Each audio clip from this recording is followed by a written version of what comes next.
ઉર્જા મંત્રીએ જે ગઈકાલે નિવેદન આપ્યું છે, જે છાપામાં આવ્યું છે ત્યારે, કે તમે ગમે તે કરી લો, અમે સ્માર્ટ મીટર તો લગાડીને જ રહેશું.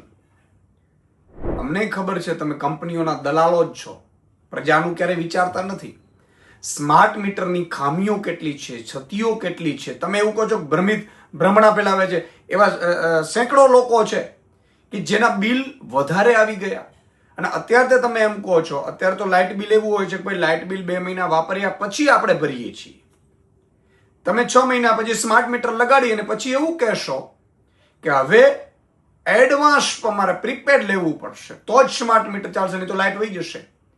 તો એવા કેટલાય પરિવારો છે જે લાઇટ બિલ ભરવાના રૂપિયા નથી, મંત્રીશ્રીઓ.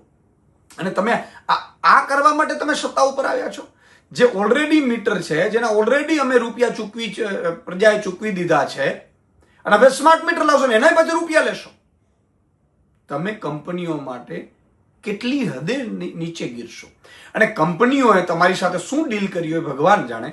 પ્રજા નથી ઈચ્છતી, અને એવું કોઈ નોટિફિકેશન નથી. હું જનતાને કહેવા માંગુ છું, એવું કોઈ પરિપત્ર નથી કે સ્માર્ટ મીટર ફરજિયાત લગાવવું. અને ફરજિયાત તમારે ત્યાં લગાવતા હોય તો તમે એનો વિરોધ કરી શકો છો. આપણે સ્માર્ટ મીટર નહીં લગાડવા દઈએ. આમ આદમી પાર્ટી જ્યાં પણ જનતા કહે છે ત્યાં સ્માર્ટ મીટરની લડાઈ માટે અમે ભેગા રહેશું. ઘણી જગ્યાએ સ્માર્ટ મીટર લગાડીને પછી ગ્રાહકોને કહેવામાં આવે છે કે તમારે ત્યાં સ્માર્ટ મીટર લાગી ગયા છે. જ્યારે ગ્રાહક એમ કહે છે કે નહીં, અમારે સ્માર્ટ મીટર નથી જોતા, તો કે હવે જૂના મીટર તો અમારી પાસે છે નહીં. આ ભાજપનું ને ગુજરાત સરકારનું ષડયંત્ર છે, એ કંપનીની દલાલી કરવામાં.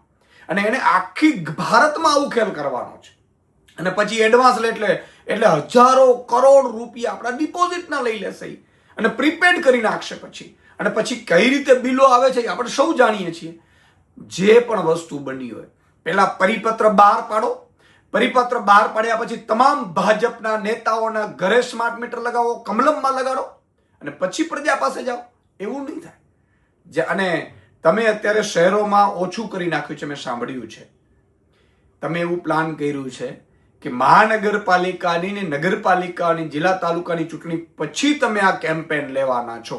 હું ગુજરાતની જનતાને વિનંતી કરું છું કે આ દલાલીઓ, આ કંપનીની દલાલીઓ કરે છે. સ્માર્ટ મીટર તમારે ન લગાડવા હોય તો ભાજપને આ વખતે ભગાડજો. જો ભાજપ ફરીથી તાલુકા, જિલ્લા, નગરપાલિકા કે મહાનગરપાલિકાની ચૂંટણીમાં જીતી એટલે બીજે જ દિવસે એ સ્માર્ટ મીટર તમારે ત્યાં લાવશે, અને પછી લૂંટ ચલાવશે, પછી પ્રીપેડ લાવશે, અને પછી એટલા બિલ આવશે તમે કોને ફરિયાદ કરવા જશું આપણે?